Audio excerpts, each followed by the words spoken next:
Before the whispers of creation, an infinite goodness reigned in the heavens. Every angel radiated immense light, feeling deep reverence for the architect. Yet, even in this perfect dawn, a shadow would eventually rise, born from the heart of heaven's most brilliant star. Among all the celestial beings, one stood preeminent: Lyraeus. He was the seal of perfection, full of wisdom and perfect in beauty, unmatched in honor and dignity. The architect, the creator of all, had sculpted Lyraeus with his mighty hand, his very first creation, his masterpiece. He granted Lyraeus power like no other angel, and intelligence second only to the divine.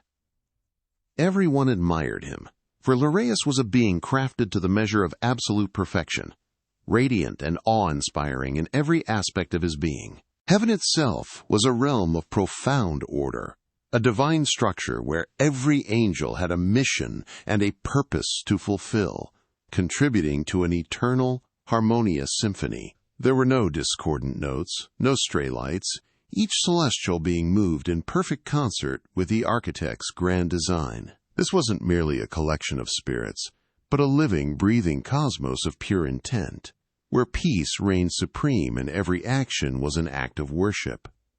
It was within this pristine, perfectly balanced realm that the story of Lyraeus the morning star unfolded. At the highest level of this divine structure were the seraphim, living flames burning with unwavering love and purity, their ceaseless song echoing the architect's holiness without rest. Below them, the cherubim acted as vigilant guardians of divine wisdom and protectors of the universe's most sacred secrets, a shimmering shield that repelled any shadow of impurity. Closer to the nascent material realms were the archangels, decisive messengers and mighty warriors like Mikael and Galen, who carried the divine message on their very being. Finally, the angels, closest to what would become humanity, served as guardians of souls, accompanying and protecting. Within this majestic order, Lyraeus was not merely beautiful.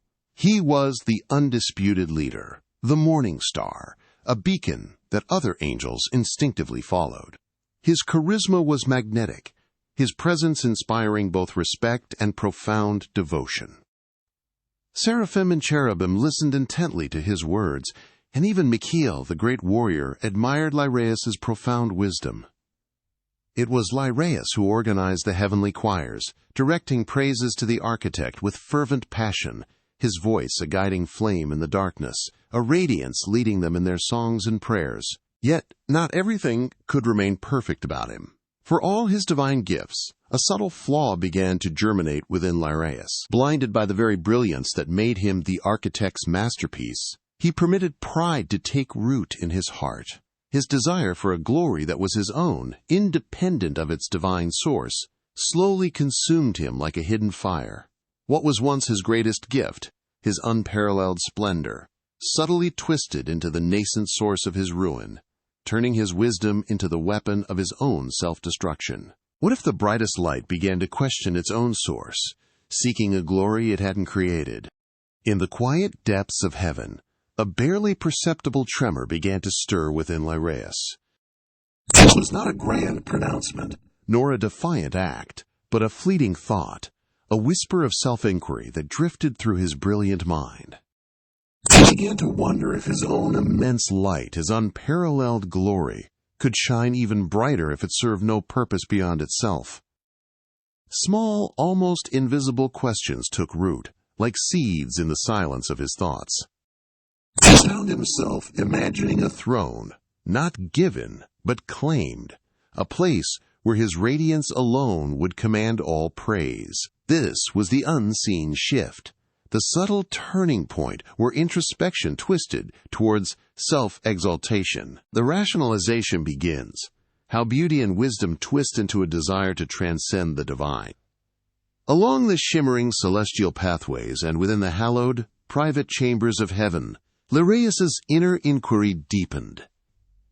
His thoughts, once pure reflections of the architect's will, now swirled with a dangerous justification for his burgeoning pride.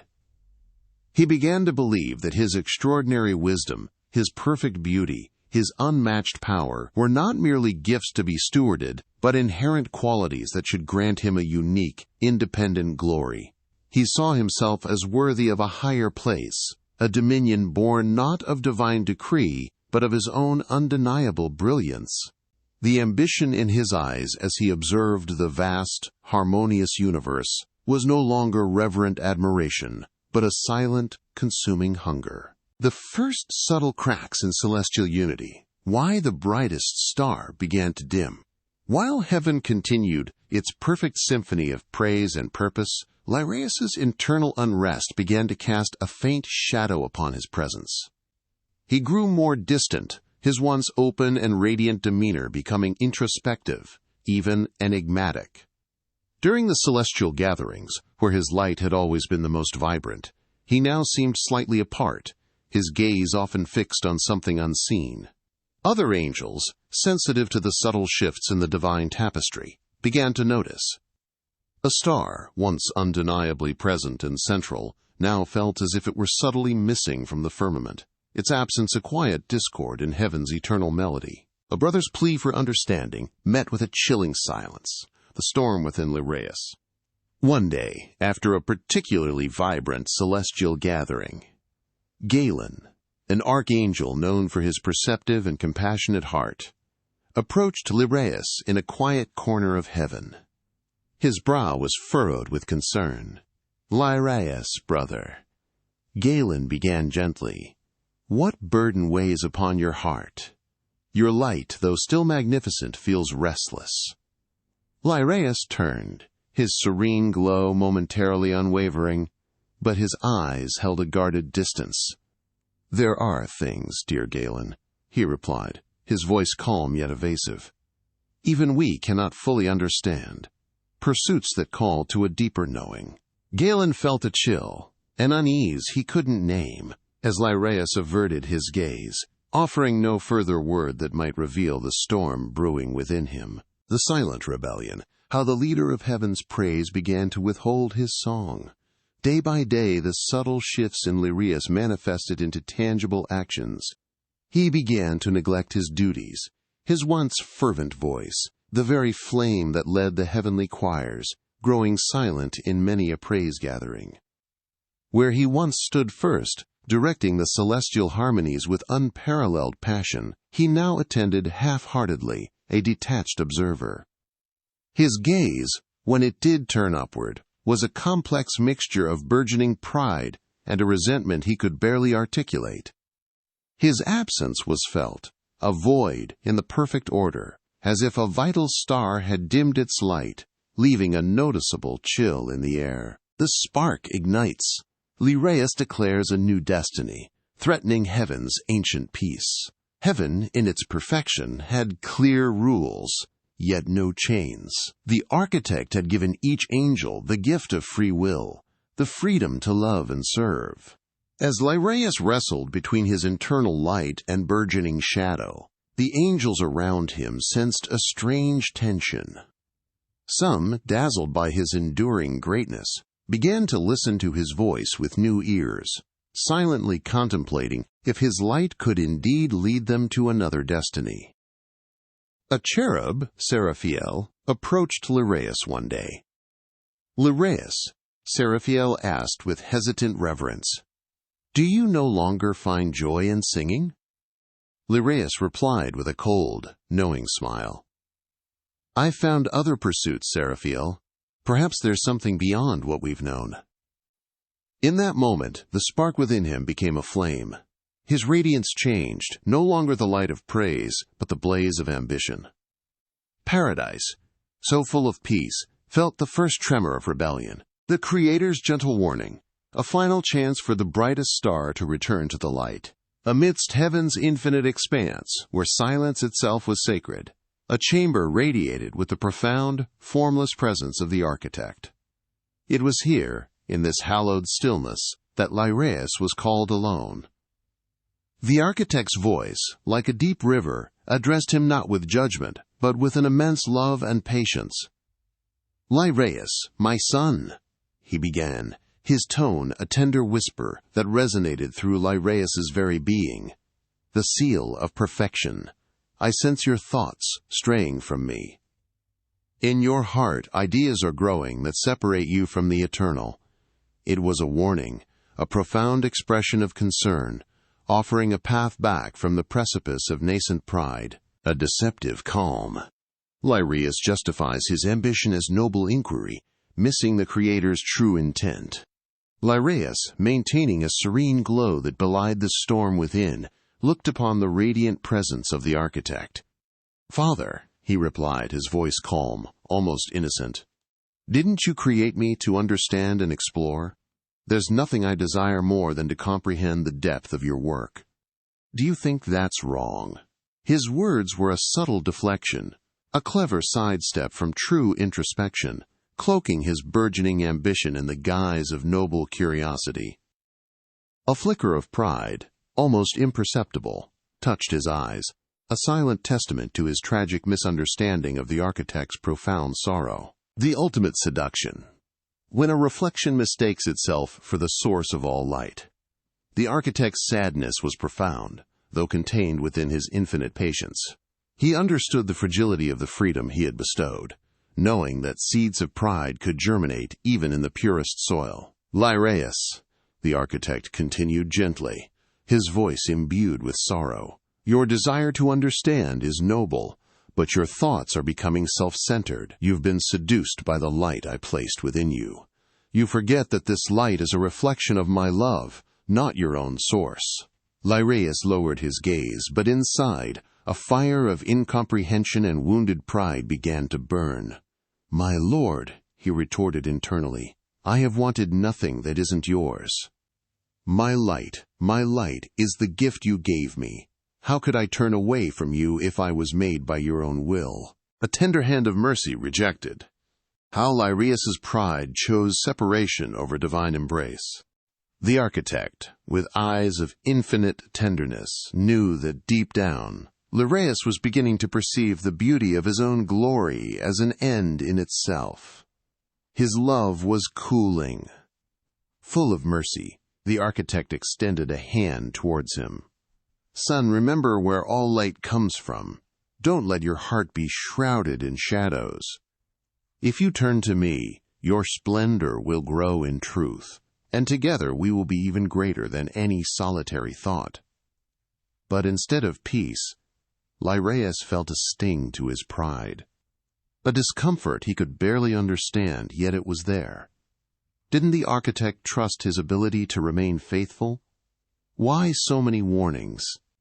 He withdrew with a bow, stiff and formal, but inside, an invisible distance was growing. A final, desperate call from the Creator met with a chilling, hardened heart. Lyraeus chooses his path. As the days passed, Lyraeus's desire to understand and explore continued to absorb his attention. He no longer paused to contemplate the architect with the same devotion, his heart increasingly divided. Though angels still worshipped and his voice still led choirs, his focus had shifted entirely inward. Once again, the architect called him. "Lyraeus, I have seen the path you're taking, and it pains me to see you like this. Your light is turning to shadow. There's still time, my son. If you return, the love within you will bloom anew." But this time, Lyraeus refused to listen. His hardened heart sought only self-satisfaction and personal glory, the ultimate choice. Lyraeus's final rejection and the Creator's heart-wrenching acceptance of free will. In his mind, Lyraeus began to justify his thoughts. "Don't I deserve more?"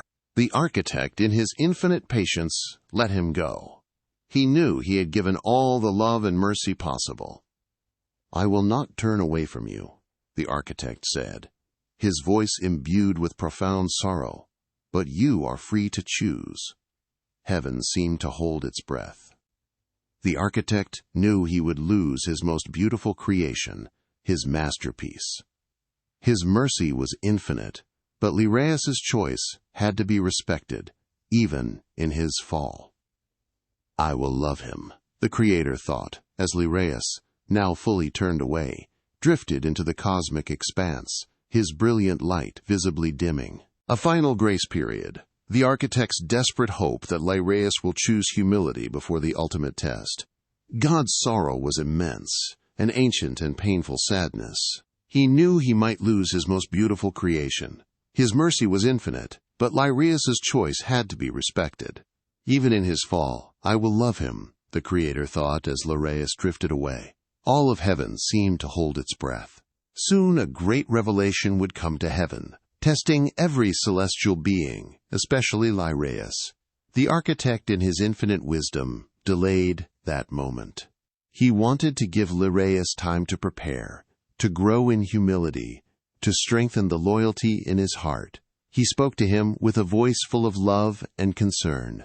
"My son," he said tenderly, "a great revelation approaches, and when it comes, the wind will be strong. The tensions in your heart will be intense, like a storm tearing through the sky. You must prepare yourself.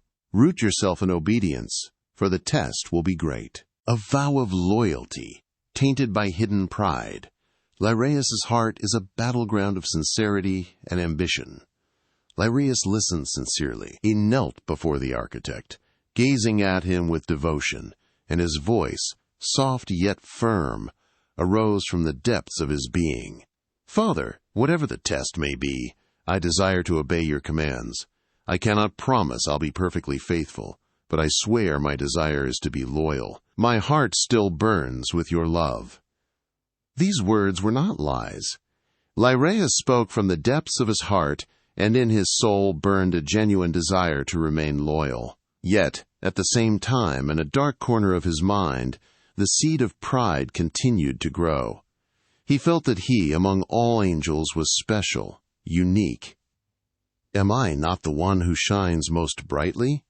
he thought silently. The ultimate test looms. Lyraeus receives a final, profound reminder of his true source. The architect, in his patience, gave him another chance. Once again, he postponed the revelation, allowing Lyraeus more time, more space to draw near, to seek humility in his heart. "Lyraeus, this test will not be easy. Even when it seems the wind carries you away, you must remember your origin, your essence. You must remember that all light comes from me." The architect's hand gently rested on Lyraeus' shoulder, a gesture of profound love. Lyraeus looked conflicted, the weight of the words pressing upon him, a final, urgent plea before the cosmic decree.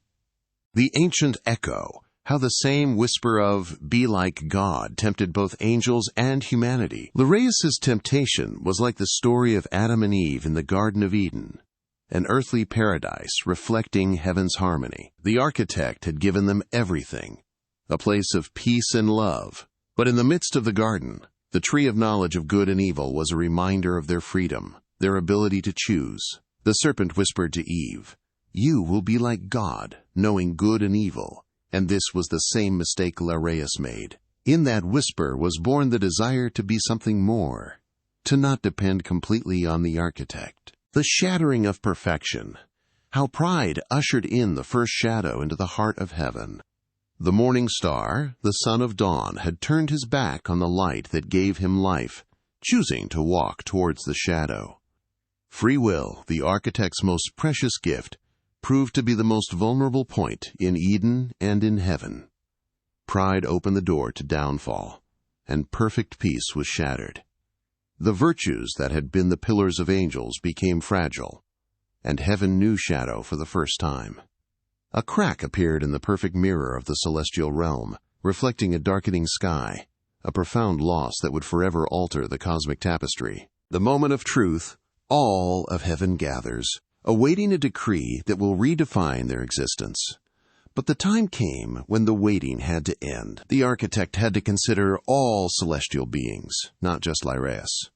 All of heaven felt the tension in the air, a deep expectation that covered every angel. And on that day, the architect gathered his heavenly hosts, all his angels, great and small, in an assembly that illuminated the firmament. A solemn silence fell. All of heaven held its breath. The boundless expanse of heaven was filled with waiting angels. their shimmering light reflecting the collective anticipation for the pivotal reveal. The Creator's heart breaks. Why the ultimate revelation could wait no longer. The architect, in his infinite wisdom and boundless love, had delayed this moment time and again.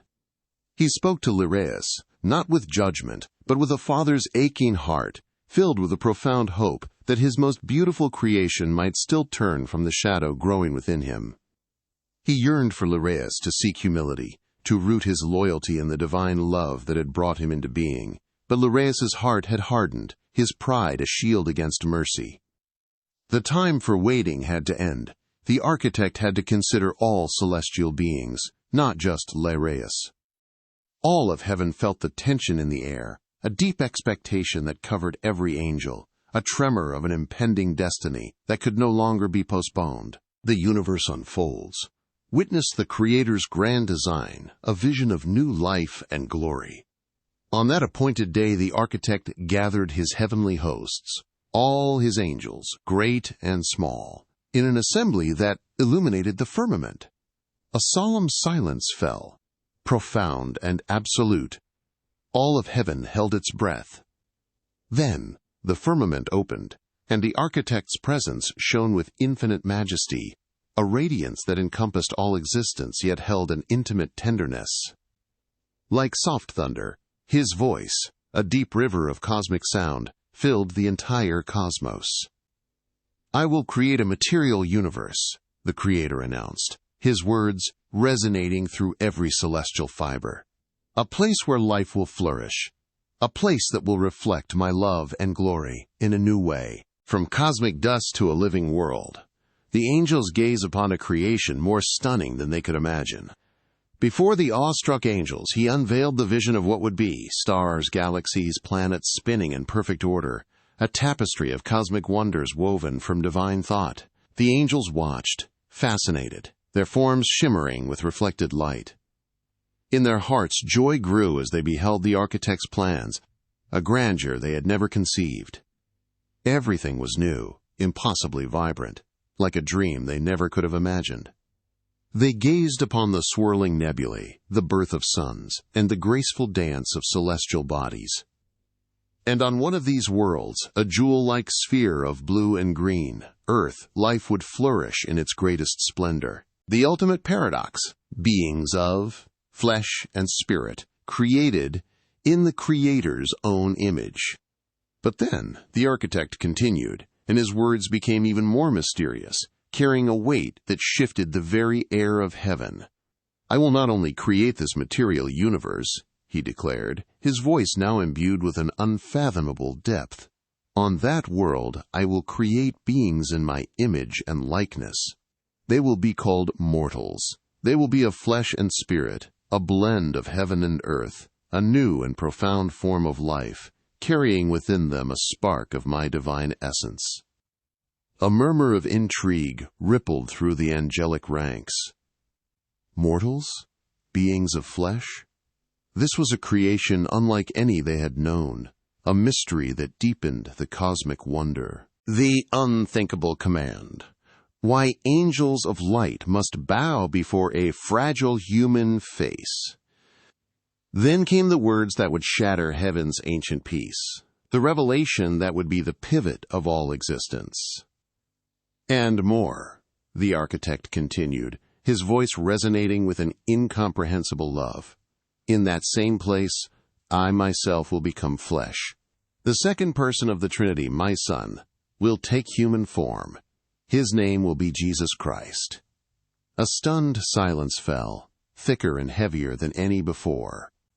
The angels exchanged bewildered glances. The Creator of all, in mortal flesh? "And in that humanity," the architect concluded, his voice now a solemn command, "you shall worship me, you shall bend your knees, not only to divine majesty, but to a human face, fragile and humble." The silence in heaven became overwhelming, a testament to the profound shock of the decree. The silence of defiance. While heaven rejoices, Lyraeus's heart simmers with a storm of rejection. The angels erupted in a mixture of awe and jubilation, a cacophony of gasps and reverent cries. Seeing how the light of light would become flesh was an act so wonderful, so sublime, that many could not contain their joy. It was the architect's plan in its most unexpected form, a display of the deepest, most incomprehensible love. They acclaimed the Creator, feeling privileged to witness such a mystery. But amid the swirling light and joyous praise, one of the brightest remained motionless. Lyraeus didn't move, speak, or cheer. He watched with a distant expression, as if the radiant light surrounding him couldn't penetrate the storm brewing in his heart. His gaze was like a dark well, and his face, once the epitome of perfection, now reflected the internal tempest raging within him, a brewing defiance against the unthinkable command. The ultimate insult. Lyraeus' fury erupts at the thought of bowing to mortal flesh. In that moment, everything within Lyraeus crumbled. The architect's grand decree, meant to inspire awe, instead ignited an inferno of rage. The idea of bowing to a human form, of worshipping the Creator in the humility of mortal flesh, seemed utterly incomprehensible, abhorrent, unacceptable to him. His perfect wisdom, his unparalleled beauty, his very being recoiled. Why, he raged internally. Why would perfection itself need to lower itself to such fragile, transient forms? Why are we, beings forged of pure light, asked to worship mere flesh? Images of their promised frailty, their fleeting lives, flashed through his mind, contorting his radiant features into a mask of silent fury. This was not a divine plan. It was an incomprehensible humiliation. The breaking point. Lyraeus witnesses human betrayal and the Creator's sacrifice, fueling his ultimate rejection. As the vision of creation continued to unfold, the architect revealed an even more agonizing truth. Humanity, his beloved creation, would eventually corrupt themselves. And for these flawed, finite beings, the architect's Son, Jesus Christ, would sacrifice himself through crucifixion. This brutal vision of the divine suffering, bleeding, and dying for ungrateful, rebellious mortals was the breaking point for Lyraeus. This is what I am to worship? He thought, a tempest of disbelief and disdain exploding within him. These finite beings would rebel, yet they would also kill him? It is beyond absurd. The unspoken question that tore heaven apart. Why was I, the masterpiece, not chosen for divine union? He observed the architect's plan with a mixture of profound disbelief and utter scorn. The mystery of the Incarnation, the revelation that the Creator would take on the form of mortals in Jesus Christ, had not humbled him, but unleashed an internal storm of bitter resentment. And from that storm a single burning question emerged, searing itself into the very core of his being. Why not me? For eons he had been the most beautiful, the closest to the architect's throne, the very masterpiece of creation. Why hadn't he been chosen for such a profound hypostatic union? His splendor, his wisdom, his unmatched light, surely these made him worthy of something greater, not a lowering to fragile mortal flesh. When respect curdles into hatred, the moment Lyraeus' heart embraces the darkness. From this searing thought, a venomous bitterness was born, a bitterness that coiled around his heart like a serpent, suffocating every trace of love and respect he had once held for the architect. His gaze, once filled with devotion, now remained fixed on the architect's throne, but his heart was filled with silent, festering hatred. This was not the Creator he had known. This was a being who preferred flawed clay over radiant perfection, who offered ultimate union to the weak while demanding abasement from the strong. His light, once pure, now darkened with the shadow of malice. The word that shattered heaven, Lyraeus' chilling "No," echoes through eternity. Finally, the decisive moment arrived. The architect stood, surrounded by the multitude of angels, and one by one, Lyraeus' brothers knelt in adoration, accepting the profound revelation of the Incarnation. But Lyraeus remained standing, his body rigid, his gaze fixed not on the humble vision, but on the architect's majestic throne. His heart, now a bitter stone, pulsed with silent defiance. Slowly, deliberately, he opened his lips, and in a tone devoid of all emotion, uttered a simple word, a word that resonated like a thunderclap in heaven's sacred silence. No. The defiance intensifies. Lyraeus's voice, like a king pronouncing judgment, shatters heaven's peace. The architect looked at him with a mixture of profound sadness and infinite love, but Lyraeus felt nothing but cold disdain. He took a deep, defiant breath and repeated his refusal, this time with a force that shook all present. No! His voice rose, cold and unyielding, like that of a king pronouncing a final, irreversible judgment. The angels present shuddered, unable to comprehend what they were witnessing. How could the purest, most beautiful angel, the very seal of perfection, defy the Creator himself? How dared he utter such disobedience? An aura of dark power began to emanate from Lyraeus, a chilling premonition of the storm to come, the insidious whisper. Lyraeus's dark wisdom begins to plant the seeds of rebellion in angelic hearts. In that moment of profound cosmic upheaval, as the architect's command hung heavy in the celestial air, Lyraeus turned his gaze from the sorrowful Creator to the myriad of angels still reeling from the revelation. His light, though now tinged with a chilling defiance, remained undeniably brilliant, his charisma an intoxicating aura that commanded attention. "Don't you realize this is a mistake?" he began, his voice a low, resonant hum that wove through the stunned silence. "Can't you see that what the architect asks of us is absurd?" His words, charged with a dark wisdom, began to penetrate the hearts of many, sowing a seed of doubt, disturbing the ancient peace that had always been their essence.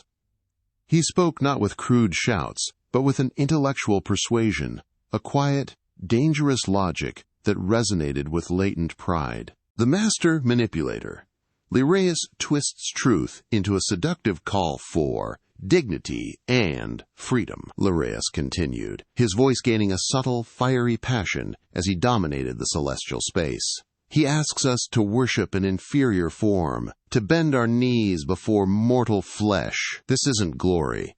It's humiliation. Each phrase, meticulously crafted and laden with a chilling intelligence, embedded itself into the angels' consciousness, challenging their most fundamental beliefs. We are not the ones who must accept this nonsense. It is the architect who has erred, who has taken a wrong path. Why should we bow to something beneath us? We, who are made of pure light, should occupy a higher place, not lower ourselves. His grand gestures and captivating presence ensured every angel listened, bewildered, yet intrigued. Some, swayed by his unwavering conviction, began to nod subtly, the first cracks forming in their perfect loyalty. The truth unveiled. Mikael's simple question, "Who is like God?" shatters Lyraeus's cunning arguments. But suddenly, in the midst of Lyraeus's compelling discourse, a voice rose with a force that shook the entire heavens, a cry overflowing with conviction and simplicity. "Who is like God?" The voice belonged to Mikael, the small archangel, a being of lesser rank compared to Lyraeus's immense splendor, but whose purity shone with an incomparable strength. His exclamation, simple yet profound, pierced through the angels like a sword, shattering the seductive spell Lyraeus had cast. In 3 words, Mikael had answered all of Lyraeus's arguments, pointing out the fundamental flaw in his logic. It was a cry of humility, an absolute recognition that no one, not even the radiant Lyraeus, could rival the Creator. The angels trembled, awakened from their stupor, reminded of their true origin and allegiance. A direct challenge. Mikael exposes Lyraeus's arrogance, revealing the wound of pride. Lyraeus, upon hearing that unwavering cry, turned to Mikael, his gaze filled with icy fury, but also a flicker of surprise. No one until then had dared to challenge him so openly, so directly. Mikael, though small in comparison, stepped forward, radiating an immense, unyielding light. "You are arrogant," Mikael said, his words as thunderous as lightning, yet carrying a calm conviction that pierced Lyraeus like an arrow. "Your light, Lyraeus, has become a shadow, trying to eclipse the Creator. Can't you see you've placed yourself above God?" It was a direct accusation, a fearless statement of truth that laid bare the burgeoning darkness within the once perfect angel, before the eyes of all heaven.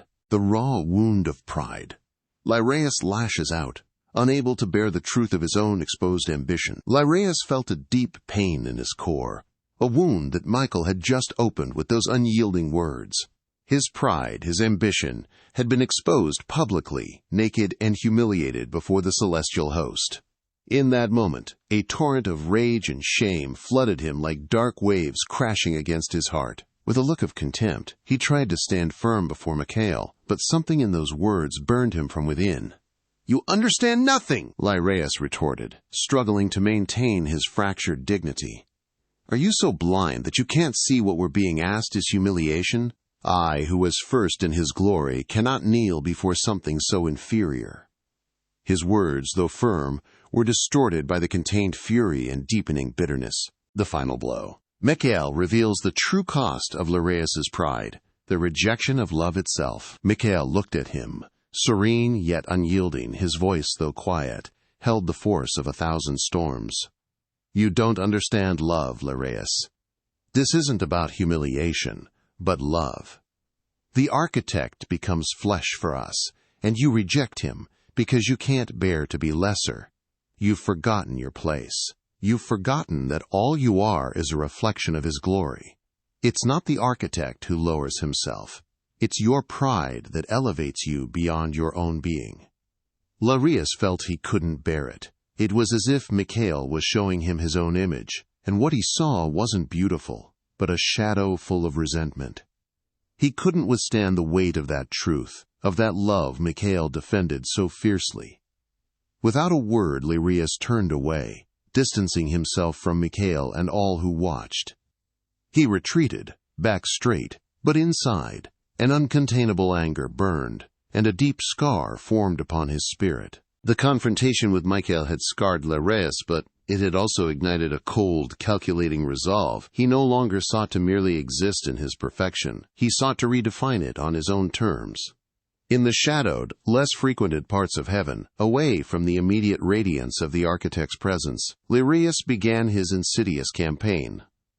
He would approach angels, not with overt lies, but with questions, whispers that echoed the doubts already stirring in some hearts. "Can't you see that God asks the impossible of us?" he'd murmur, his voice low but potent, imbued with the very wisdom that once inspired devotion. "He asks us, beings of pure light, to bow before mortal clay. Is this not an affront to our dignity? What if the architect, in his infinite power, was merely a greater Lyraeus, not truly deserving of such absolute fealty?" Doubt, like a venomous vine, began to creep into minds that had known only certainty. Lyraeus was a master of persuasion, his charisma a magnetic force. He didn't resort to weak love lies or empty promises of fleeting power.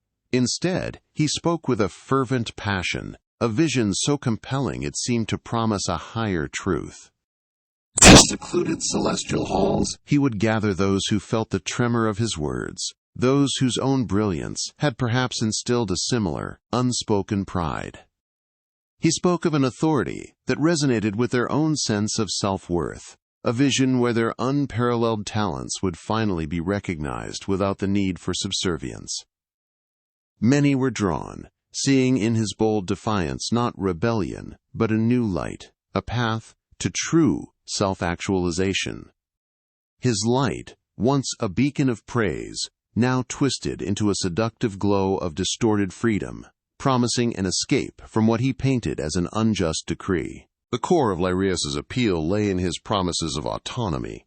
He spoke of a destiny where each angel would be truly free, unburdened by the need to bow or serve any but themselves. Why should we, who embody such profound wisdom and beauty, be asked to diminish our essence? He'd declare, his voice swelling with conviction. There is a heaven beyond what we have known, a realm where our individual lights shine brightest, where our talents are celebrated as supreme, not merely reflections of another's glory. We can be something more than we are. We can become truly independent, masters of our own boundless potential. He promised them a heaven where their own unique brilliance would be the guiding star, a place where their inherent greatness would be fully realized, without the humbling command to worship the fragile, mortal form. Lyraeus was discerning in his recruitment. He didn't seek out the meek or the unsure. His army grew, not from the ranks of lesser angels, but from heaven's elite, the most beautiful, the wisest, those in whom the architect had invested immense power and splendor. These were the cherished creations, the very crown jewels of creation, now being carefully selected by Lyraeus. Each recruit was a testament to his persuasive power, a reflection of his own inherent brilliance now being turned to shadow. Their once pure lights began to subtly darken, their faces hardening with a shared sense of defiance and burgeoning ambition. The tragedy was profound. Heaven was losing not just a few, but its most magnificent beings, drawn by the allure of a twisted vision of glory. At one such assembly, Lyraeus stood before his growing legions, his presence commanding, his voice echoing like thunder through the celestial expanse. His light, though now tinged with a cold fire, still radiated immense power. "We are the future," he proclaimed, his arms outstretched, encompassing his gathered followers. "We are the light that refuses to kneel, the spirit that demands its rightful place. We will not let our divine essence be dimmed beneath the shadow of an inferior form. If the architect will not grant us the recognition and glory we deserve, then we, by our own strength and will, shall take it ourselves." His words burned with a fervent conviction, igniting a tremor in the hearts of every angel present, forging their individual discontents into a unified, defiant resolve. Thus, under his formidable leadership, Lyraeus' army took shape. Each of his followers, once a radiant star in heaven's firmament, was now like a fallen star, their inherent beauty transformed into a weapon of rebellion. They were creatures of such perfection that they once outshone all other light, and now that very light was being eclipsed by shadows. In their hearts burned a consuming ambition, a potent pride, and the intoxicating promise of a freedom that deep down was nothing more than a chain forged by their own vanity. The firmament, once a realm of perfect harmony and peace, now trembled with the growing echoes of a war that was not just imminent, but inevitable. Heaven itself seemed to crack, awaiting the devastating conflict that would forever alter its perfect serenity. The firmament, once trembling with the echoes of rebellion, now awaited the first blow. In a corner of heaven, amidst the rising tide of Lyraeus' formidable host, Mikael rose, not with a roar of aggression, but with a steadfast resolve that shone brighter than any star. He was small in comparison to the radiant might of Lyraeus' chosen, yet his spirit radiated an unyielding light. With his sword, not yet drawn but vibrating with pure intent, raised high, he cried out once more, his voice a clarion call against the gathering storm. "Who is like God?" It was a declaration, a question, and a shield, all at once.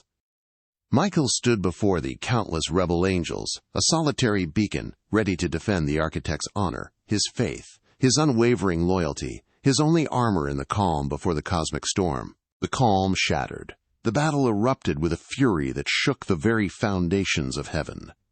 On one side, Lyraeus' rebel army, their once pure splendor now cloaked in shadows, their light twisted into a weapon of defiance.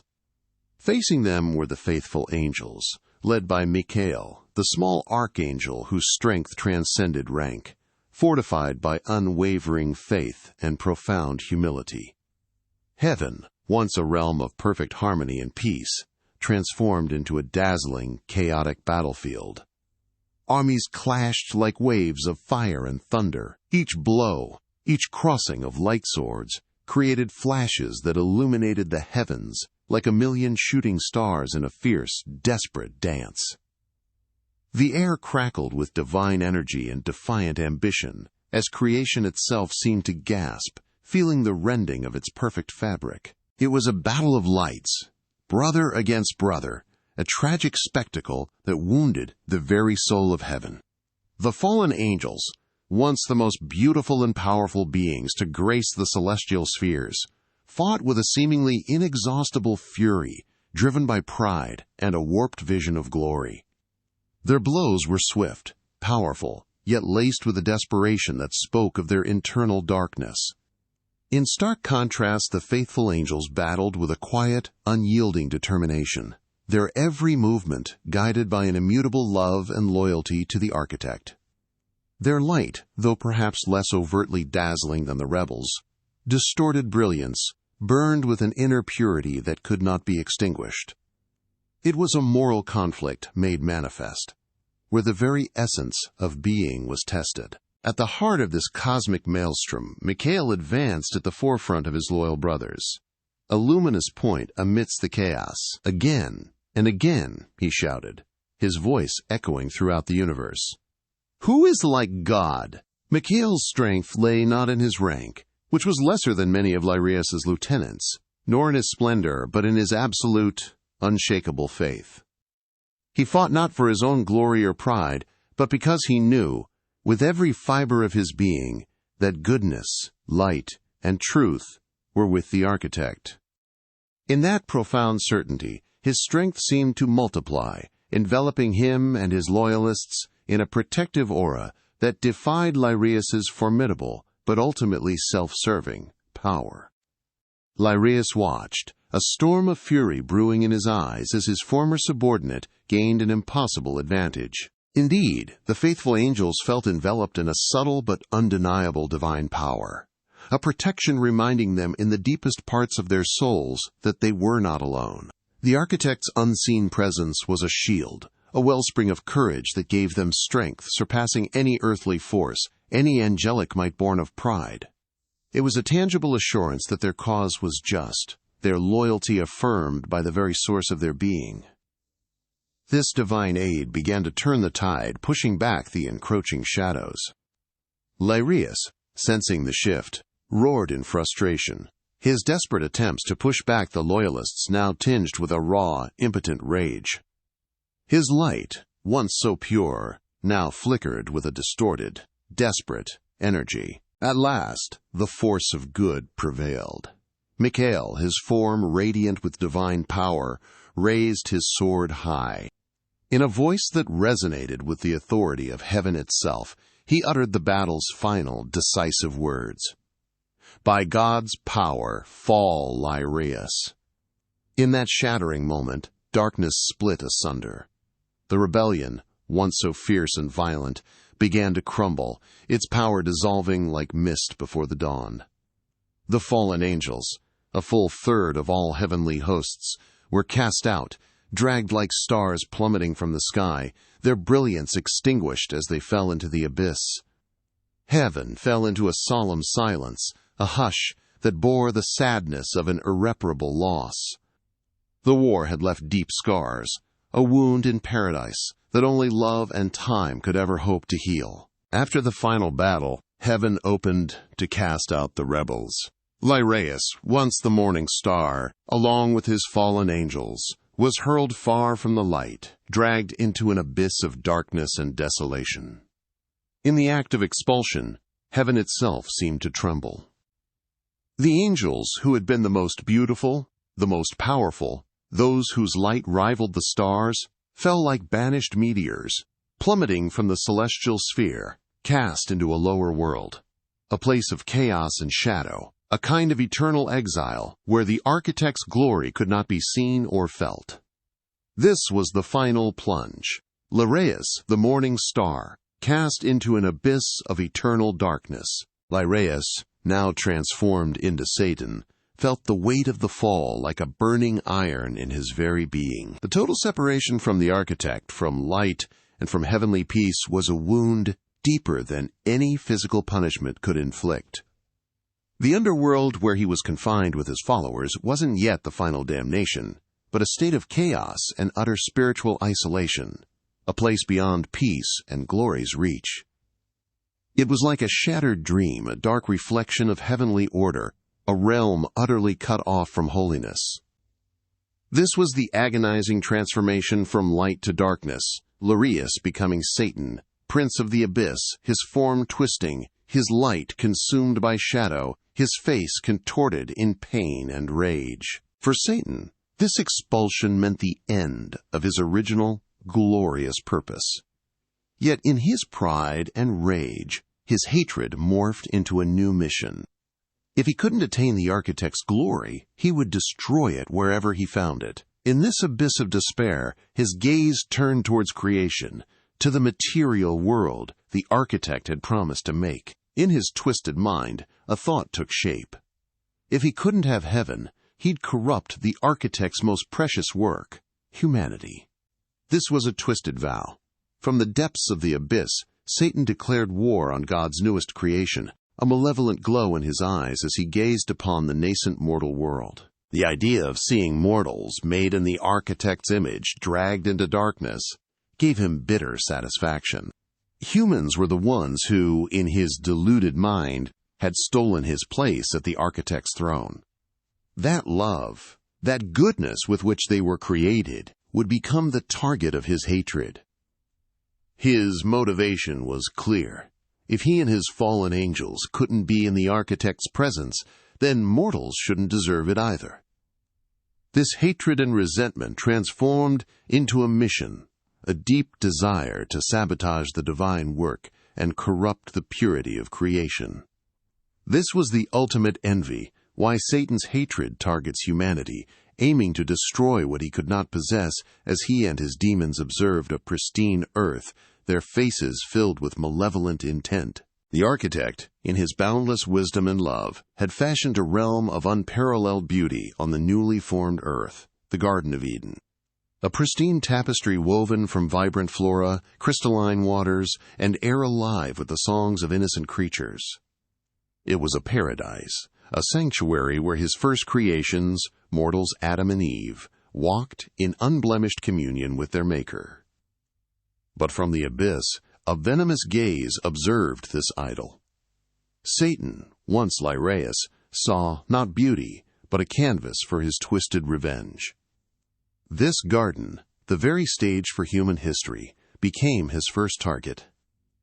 Here he would strip innocence from the mortals, turning them into the initial casualties of his unending rebellion against the Creator.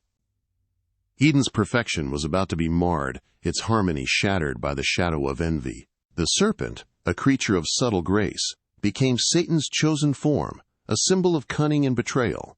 It slithered through the lush foliage, its eyes gleaming with ancient malevolence. Yet its voice, when it spoke, was a whisper of velvet and reason. It approached Eve, alone, near the forbidden tree of knowledge, with words dripping with seduction and doubt. "Did God really say," it began, its tone innocent, inquisitive, "you must not eat from any tree in the garden?" The question hung in the air, a tiny seed of suspicion planted in the fertile ground of her trust. Satan knew not to overwhelm with force, but to insinuate, to turn a simple divine command into a restrictive puzzle, slowly unraveling the fabric of her unshakable faith. Eve, beguiled by the serpent's smooth rhetoric, listened as the whisper intensified, transforming doubt into an irresistible need. Satan, ever the master of persuasion, knew the deepest yearning he could exploit. "You will not certainly die," the serpent promised, its voice now laced with a compelling dark truth. "For God knows that when you eat from it, your eyes will be opened, and you will be like God, knowing good and evil." This promise, an echo of Lyraeus' own fatal ambition, sealed humanity's fate. Adam and Eve, tempted by the possibility of ascending, of achieving divinity without the humility of obedience, reached out. The fruit was taken, consumed, and with that single act, a shadow fell over the vibrant garden. In that moment, the world itself seemed to hold its breath. Adam and Eve, their eyes indeed opened, now knew shame, fear, and guilt. With them, all creation fell into the shadow of sin. Satan, from the abyss, observed with a bitter, triumphant smile. He had achieved his goal: to separate creation from its creator, to drag the celestial conflict into the very heart of humanity. Paradise was lost, its innocence stripped away. The battle between light and shadow, once confined to the heavens, now manifested on earth, within the souls of mortals. This act of defiance was not merely a human tragedy. It was a cosmic wound, a reverberation of Lyraeus' own fall, echoing through eternity, forever changing the course of existence. The expulsion from heaven and the corruption of Eden were but the beginning of Satan's long war against the architect and his creation. His presence remained a constant, insidious influence, shaping the spiritual battlefield of mortals. Centuries later, in a barren desert, after 40 days and 40 nights of fasting, the architect's son, in his mortal form, faced the ultimate test. Satan appeared, cloaked in insidious temptation, offering power, sustenance, and glory. "If you are the Son of God," he hissed, his voice a silken whisper that promised dominion, "tell these stones to become bread."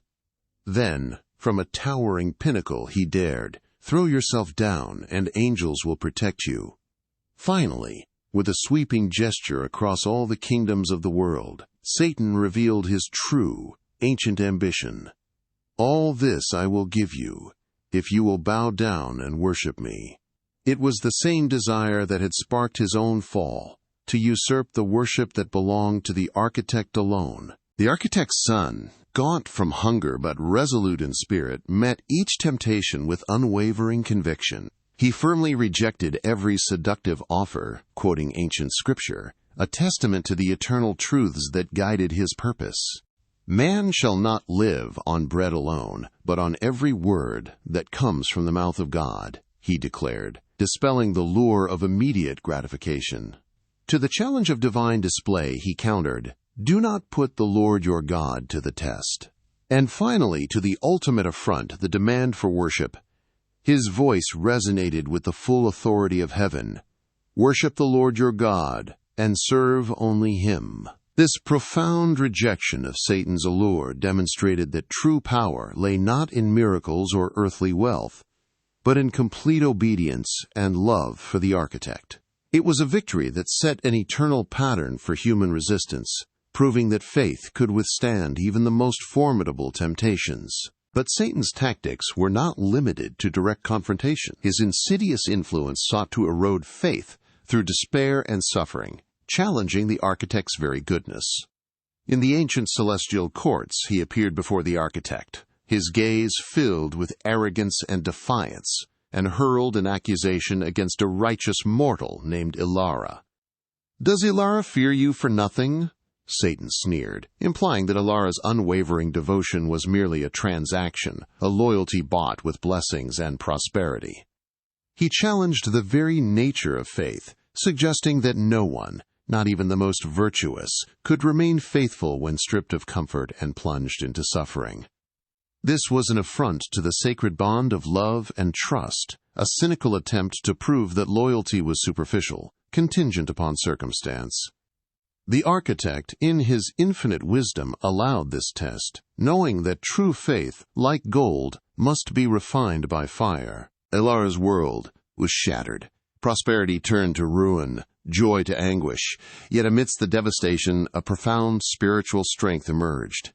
Though filled with doubt and despair, Ilara's response proved that faith was not a mere reaction to blessings, but a deeply rooted loyalty that persisted even in the face of extreme suffering.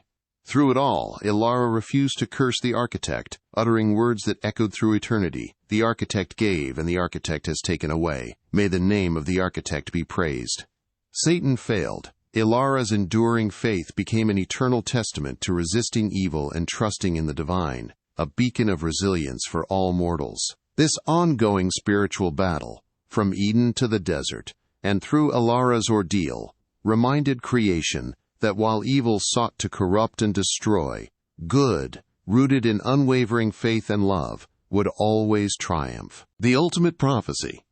Satan's final, desperate war to corrupt creation before his inevitable doom. In the Bible's final book, Revelation, the ultimate fate of Satan and his role in the end times are unveiled. This tale, brimming with striking imagery and prophecies, portrays Satan, the great dragon, as humanity's and the architect's ultimate foe, determined to corrupt creation until the very end. John, Revelation's author, describes a cosmic vision of the last days, an era when evil seems to have reached its zenith, and the battle between light and darkness intensifies like never before. This is not merely an ending, but the culmination of a conflict that began long before the first mortal breath, now reaching its most desperate and terrifying phase. The final form of evil, Lyraeus, the morning star, transforms into the terrifying great dragon. Revelation presents Satan as the great dragon, that ancient serpent called the devil or Satan, who leads the whole world astray. The same Lyraeus who was once the morning star has now taken the form of a fierce dragon, a creature symbolizing not only evil, but also the destructive and deceptive power he has wielded since his fall. This ancient serpent is the very same one who brought the first sin to humanity in Eden, and now, at the end of time, he seeks to destroy all remaining goodness and light in the world.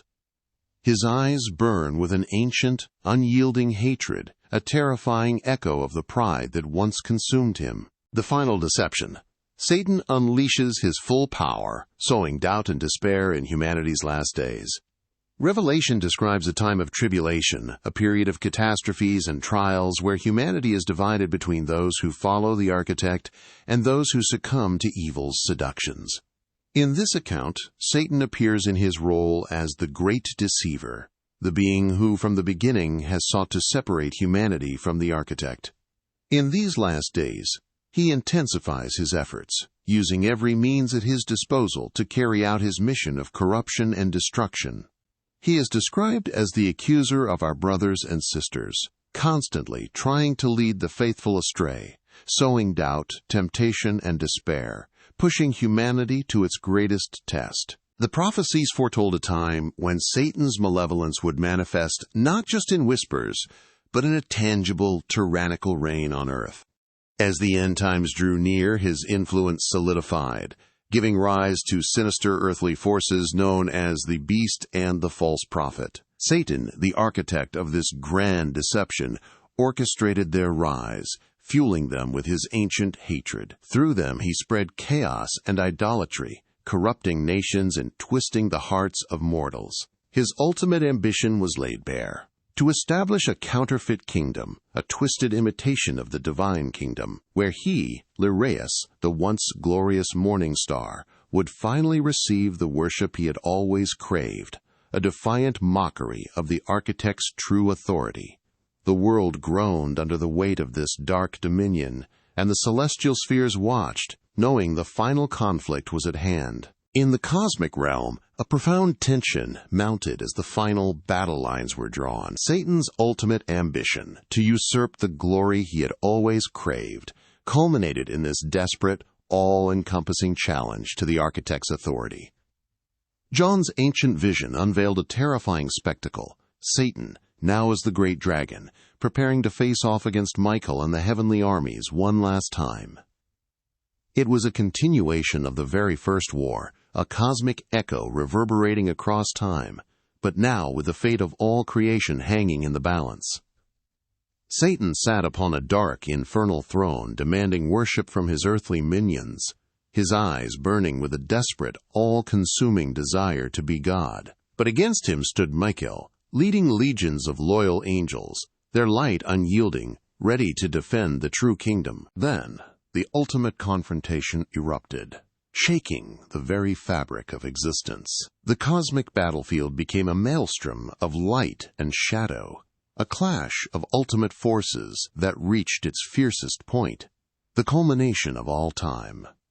Satan, in his monstrous dragon form, unleashed his final, desperate fury, but it was met with the unwavering might of Mikael and the heavenly armies. Mikael, the steadfast archangel, moved with the speed of divine justice. his sword a searing beam of truth. With a final, decisive blow aimed not at destruction, but at the dismantling of evil itself, Satan was defeated. Evil's power was broken, shattered forever, and the great dragon's form dissolved into shadow, his reign brought to an end. The final battle had been fought, the rebellion crushed. Now heaven opened once more, not for adoration, but for an act of ultimate justice. Satan, the once radiant Lyraeus, along with his legions of fallen angels, was captured. No longer was there a celestial skirmish, but a definitive, irreversible casting out. He was hurled far from the light, dragged into an abyss of darkness and desolation, a place where the architect's glory could not be seen or felt. Bound by chains of his own making, a symbolism of his self-imposed prison, Satan plummeted into the lake of burning sulfur. His once defiant roars were now swallowed by the infernal flames, his formidable power rendered useless against the architect's decree. This was not merely punishment, it was the sealing of a fate, making him utterly powerless to reach humanity or influence creation ever again. The cosmic realm, once fractured by rebellion, now began to settle, a sense of profound peace slowly returning. Satan's fall into the lake of fire was not an act of vengeance, but the ultimate expression of the architect's victory over evil, a testament to divine balance. In his infinite love and justice, the architect had allowed evil to act only to a point, granting freedom of choice even to those who would defy him. But at the end of times, when all had been tested and decisions made, evil was finally vanquished. This act of ultimate justice reaffirmed that while sorrow could touch even the divine heart, the fundamental principles of truth and goodness would always prevail. It was a powerful message, echoing across the restored cosmos, that love and truth were not merely concepts, but the very essence of existence, an unyielding force against any shadow. With Satan confined, his rebellion a distant, extinguished echo, the restored cosmos shimmered with eternal peace.